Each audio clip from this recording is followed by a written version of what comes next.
it's just amazing whenever you let the Lord do things, how smoothly it'll go. That usually the only hiccup is yourself. Welcome to Ordinary Discussion Podcast, guys. Thank you for tuning in and listening today.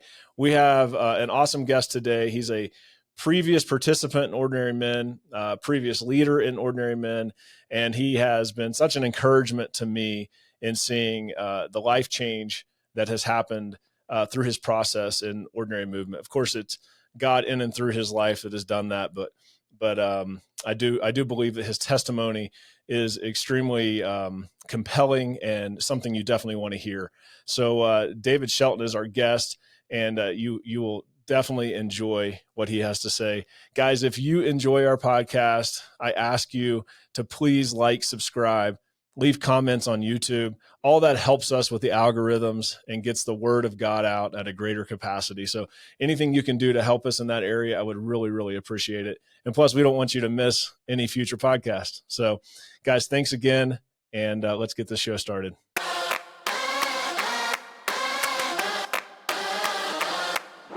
All right, let's do this. David Shelton, how are you, buddy? I'm good. How are you? I'm good. Now that we got that technical difficulties figured out. Well, it would happen to me. I'm not technological. Technological. Is that a word? Yeah, I think maybe. Southern Illinois it is. So David lives in Southern Illinois. That's where I grew up. And he is the quintessential ordinary man. I mean that with all due respect. And I just have a ton of respect for David and his story. I wanted to bring him on. I want to do this more. I want to bring on past participants, past leaders. Of course, it will promote what we're doing in Ordinary Movement, but more so because I think these testimonies have a great ability to really encourage other people in their faith. And I'm sure that somebody listening is going to be going through a similar situation that you have gone through, David. And I just believe that your story can have a huge impact in their life. So why don't you start by telling us just a little about who you are, and then we'll just dive in. David Shelton, lived here in Southern Illinois my whole life. Dad's a pastor, associate pastor at Whittington Baptist Church. Grew up as a pastor's kid. Everybody knows the labels put on that, and I lived it to the extreme. And was a wild rebel child. But it took a long time to get straightened out, but with the Lord's help and a lot of great things can come from that. I do believe that I can help somebody that's been through some of those things that some other people have not lived that I have, and I believe that I could maybe help them along the way. That's awesome. Married, beautiful wife, 2 ornery boys that I love more than anything. And I don't know. I'm excited to see what God has for us. Yeah, that's great. So let's just dive straight in here. So you were in an Ordinary Men's group a couple years ago. Was that in 2000? What was that? 20 or 19? 20. Remember? Yeah, 2020. Okay, so the COVID year. Yeah. Fun COVID year. Yeah. So tell me about your experience with that. I know going into it, you were reluctant. I think you maybe even were thinking about not doing it. And I would just love to hear about where you were in life when you were invited in, kind of your process in Ordinary Movement, Ordinary Men, and then kind of any life change that you experienced through that process. So I know that this could be a 20-minute conversation around this one question, but that's absolutely great. So I'd love to just hear your journey. Yeah, so kind of hinted that I was a wild child there. I had been getting back into the Word, been coming back to church, wanted to raise my kids in church, was getting back in, living for the Lord, trying to do my best. And Casey, your brother, and Aaron Webb came up to me and approached me about joining. What's up, Casey and Aaron? What's up, guys? But they approached me, and I was all in. I was like, yeah, this is what I need, something to keep me accountable, get me into the Word, like-minded men. This is great. Well, then COVID hit. Well, that kind of paused starting everything. And going through that, we not much was said about it or anything. And we was coming to church, that was during COVID. You're not supposed to be there. We were behind the line, not seen on camera. Good for you guys. But Casey walked by and said, "Hey, when are we going to do this?" I was like, "Let's get this started." Well, and that kind of lit a fire in him. He told me, that kind of got everything stirring again. Well, in the meantime, we get a diagnosis for my wife, breast cancer. And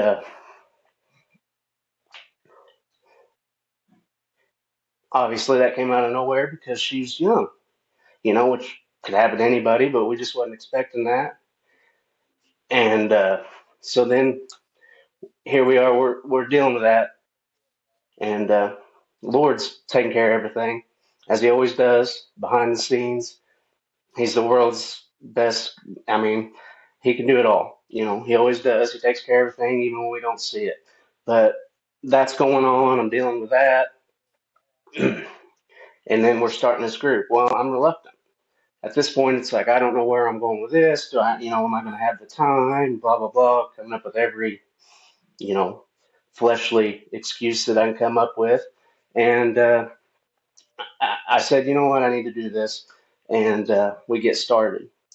And best thing that could ever happen to me. I mean, at that time, for sure, because I very easily could have reverted back to, my old lifestyle and made it about me and be selfish and not been the man for my wife and my kids that I needed to be.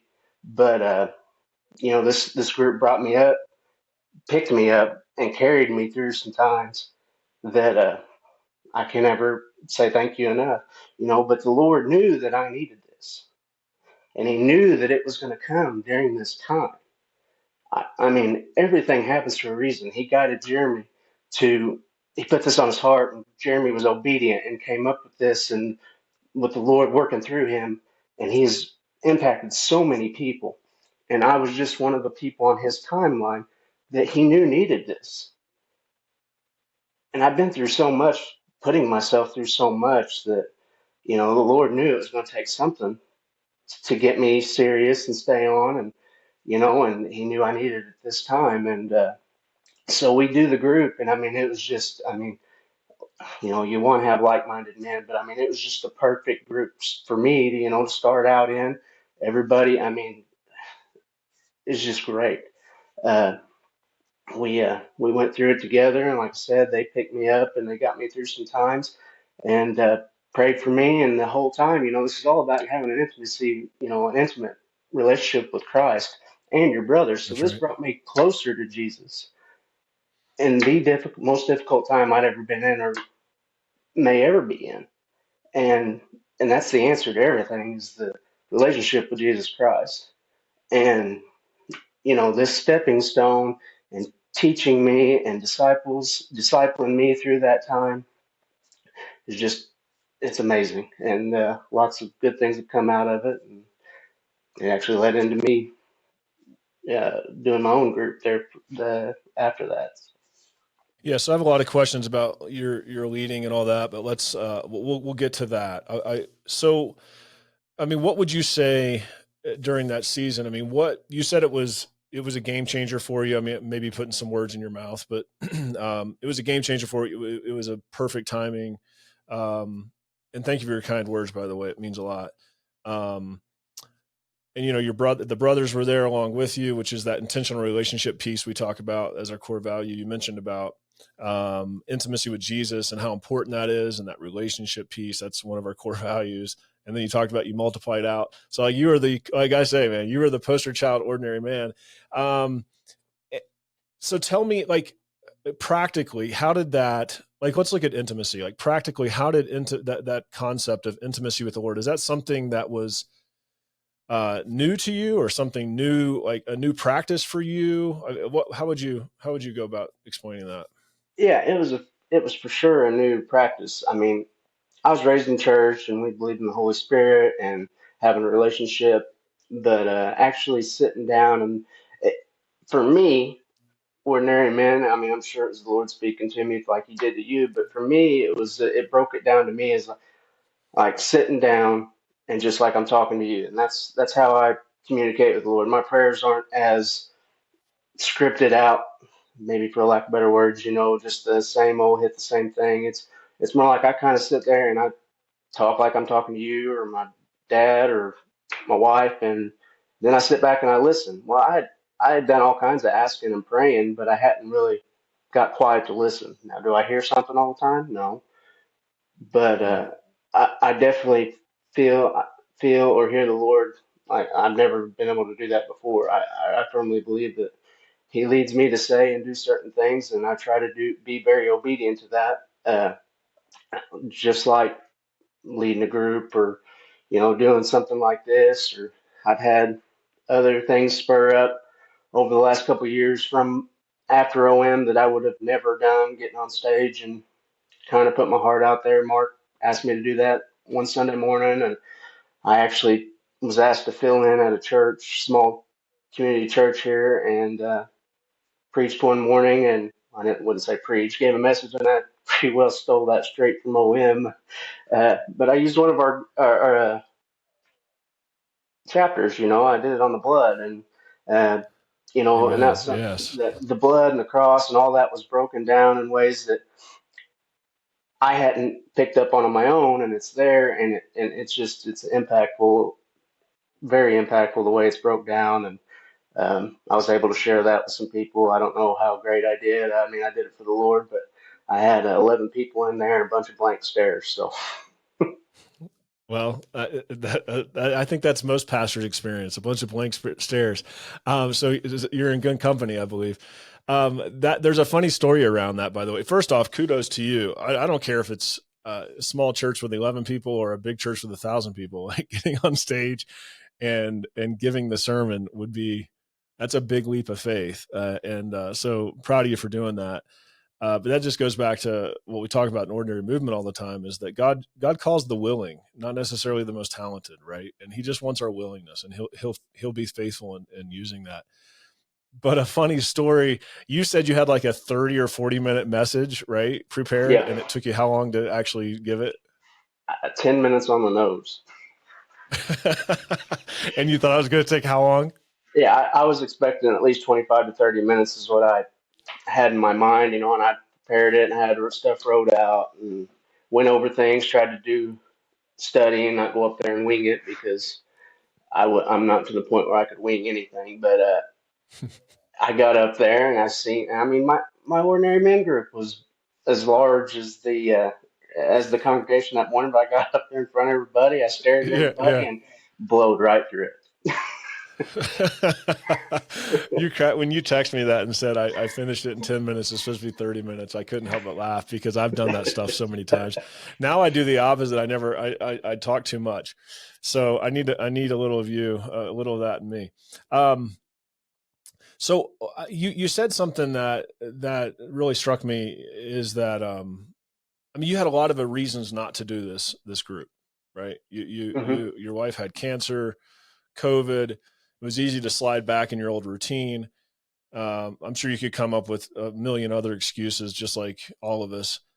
What would you say to someone that is considering being in ordinary movement that feels that same way? I mean, what would you say to them? Well, I mean, first off, I think if you're coming up with a million and two excuses to not do something for the Lord, then you want to jump in head first.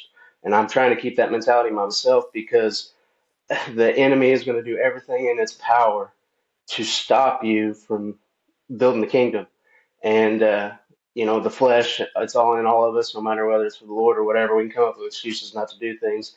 But I feel like the enemy's really going to help you come up with excuses to not do for the Lord. I mean, whenever you join the team and you accept Jesus Christ as your Lord and Savior and you get baptized, that puts a target on your back. But the Lord is there with you, and you got the armor of God on, and He's going to carry you through everything. He won't give you anything you can't handle, but the flesh is going to tell you not to do this, and the flesh is the enemy. Yeah, it's good stuff. So, anything else you want to talk about your experience as a participant before we move on to like your leadership? No, I don't think so. Okay. So you went through the whole. I mean, obviously, we're condensing a year into a couple of minutes here, but you went through this whole process, ordinary movement. I know you and I spoke several times during that. It seemed like there was a lot of impact in your life. Um, and I'm not trying to like say ordinary movement did, it was the Holy Spirit in and through your life. Like I Sure. understand that. Right. Yeah. We're just hoping to point people in a direction, and it's their responsibility to walk that out. And so we did the 1%, you did the 99, you did the 5% and got, well, whatever, you get what I'm saying. Sure. Not a good analogy, but, um, so all praise to the Lord on that. But so you went through this whole process, and then at the end, it wasn't right away that you led a group, right? It was sometime after. Yeah, it was probably closer to a year. And of course, once you got done with your year, you take a deep breath, happy that you know, it was the best thing you did. But you're taking a little break, looking, listening for the Lord to lead me. What my experience, I was listening and waiting to see what the Lord had for me because yes, the ordinary movement, ordinary man, it's a huge proponent. But you have said from the get go, whether it be ordinary men or whatever it may be, to step up and step out. You know what the Lord leads you to do, whether it be like right now, we got a group that started from actually a gentleman from my group. Didn't do OM, but he started a group that we're gonna read through the Bible in a year. We're doing one of the Oh, apps awesome. on the Bible app, and we're doing it together. You know, each day, and we're gonna get together about once a month, Who is eat. that? Bob Martin, Oh, awesome. Yeah. yeah, and he's got 30 people committed. You know, as of right now, Wow. and we're gonna get together once a month. We got together the other night. We ate, we fellowshipped, and I think that's huge.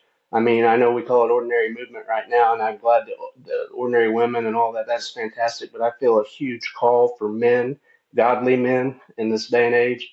And just like the other night, just getting together with like minded men, godly brothers. I mean, we had prayer time, and there's just stuff moving all the time. And for us to build each other up in this time, because we need godly men to step up and step out, and we need to come together in Christ and stand against the evil that's going on right now and just whatever it is, whether it's ordinary men or like this group here, just getting men together and keeping them going, keeping them in the Word, however it may be, whatever the Lord leads you to do.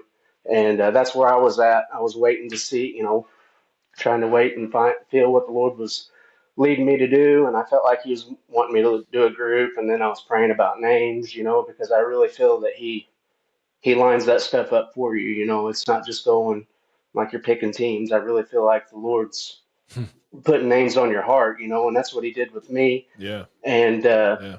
was wanting to do it. I was nervous, of course, as I still get about a lot of things, but was wanting to do a co-leading deal and had another buddy that was going to do that, and things wasn't lining up with that. And you mentioned bringing Dad on board and doing it together, and that was great. You know, he went through it and he was able to help me because you know he's been in ministry for a long time, leadership skills and stuff. If there was ever just a time where it needed this discussion he picked up or whatever, if it, you know, he was able to keep it going and take some weight off my shoulders that I didn't know was there until certain moments, you know. So it all worked out really good. Well, he tells me he didn't have to help at all. That you had it, and I believe that you had it fully under control. But I think I don't disagree with what you're saying, but I would challenge you to say that it was more. You didn't need him to pick up. You didn't need him to do all the. He was kind of an encouragement to you. He gave you some confidence that you needed, right? Yes, It was good to have that wingman. And that's discipleship in and of itself, like having a wingman, right? It's like right we on. always are more brave when we have somebody. I don't care if it's the most stupid thing in the world when we were kids and jumping our bikes over bricks or whatever stupid thing we were doing, right? It's like if your Yes, buddy's with you, you'll do it. And so I believe that you had it, but it was nice to have that confidence with you. And I think that's such a special thing, man. As you know, my father passed away when I was 30. Man, to have that opportunity to go through this process with my dad would be, oh man, it would be such a treat. And I think what you guys did is really special. And man, it'd be really cool if other people could do that. Like if you've been through an OM group and you want to lead a group, like ask your dad to come in and help co-lead with you. I mean, I think it's just an unbelievable opportunity to not only strengthen your relationship with your heavenly father, but your earthly father as well.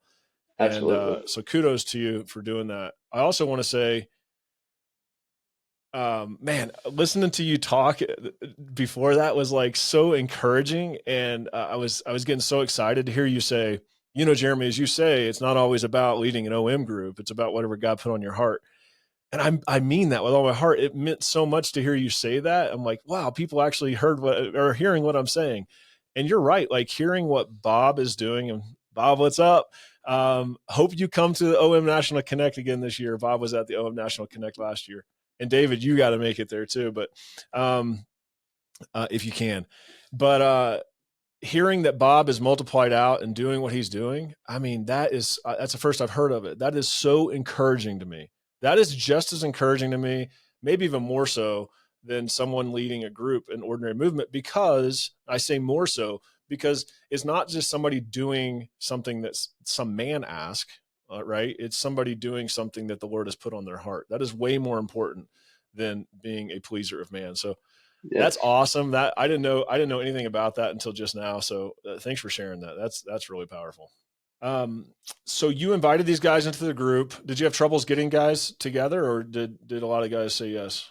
It, I didn't. We had. I can't remember. I had full attendance. So one person wasn't able to do it because of schedule. I tried to work, with men, and most of them, we all got kids about the same age, so we got sports through the week, um, all different Yeah, seasons. So I tried to do it on Sunday night. That was the least likely night for, as a rule, to have yeah, sports. And then, but the travel baseball stuff, one person wasn't able to do it. That was the one day a week that it wasn't going to work for him. But yeah. everybody was all in. They were tickled pink, and they jumped in, and we had a ball. I mean, we did the year, and we we worked out. We're on our off week. It was surrounded by food, and we we enjoyed getting into the Word and having an intimate relationship with the Lord. But our off week was just as powerful, getting together as men and taking turns cooking and eating and fellowshipping, and we were able to on one or two occasions we brought our wives in on the off week, and we had a fish fry at Mike McKinney's house and. Getting the women and children together, it was awesome. Just I stood back and I took some pictures, but I mean, just stood back and looked at what the Lord can do, and bringing everybody together. I mean, it's always been around food, and we really enjoyed that. Yeah. Well, food attracts a lot of people, including myself. So that's great. So it sounds like I was going to ask a question about how you connected your group well, but I think you just answered that. And so, intentional relationship is a big piece of ordinary movement. I feel like not for you, you excelled at it, but I feel like for a lot of people, that's the most difficult part. It's like getting together for the study, having high challenge, high grace, all those things that are important to this process. It seems to flow pretty well. But it seems like there's a struggle sometimes with this intentional relationship piece.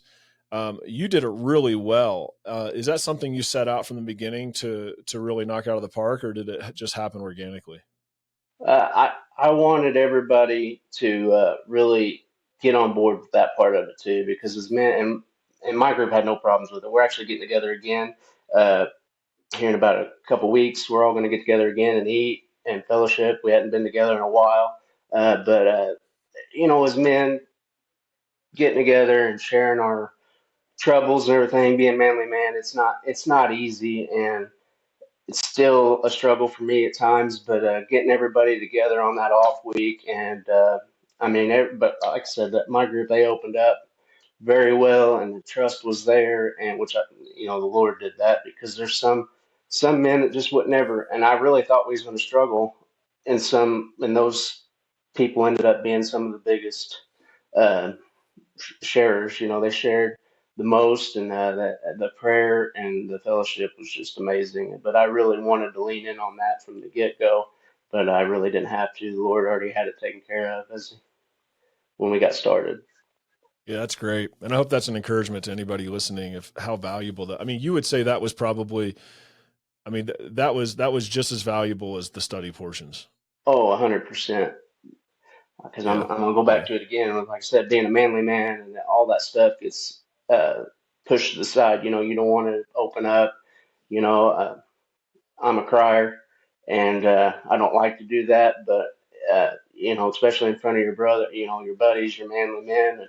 But I just think it's very Yeah. important, and like I said, getting men together and rallying together now, just leaning in on each other and being godly men and stepping up and stepping out. It all starts with trusting each other and at your most vulnerable, you know. So So you would say if you did your group and had not uh, done that component, the intentional relationship piece, as well as you did, do you feel like that it would have been?